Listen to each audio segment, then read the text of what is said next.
ఆడుబిడ్డల సొమ్మున పహరించుట కంటే బండగట్టుక నూతబడుట మేలు.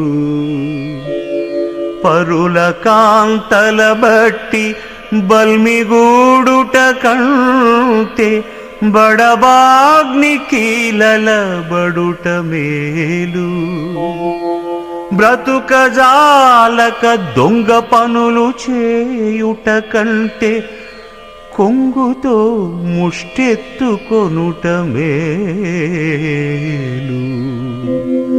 జలజదళ నేత్ర నీ భక్త జనుల తోడ జగడమాడుట కంటెను సావు మేలు. భూషణ వికాస శ్రీధర్మపుర నివాస దుష్ట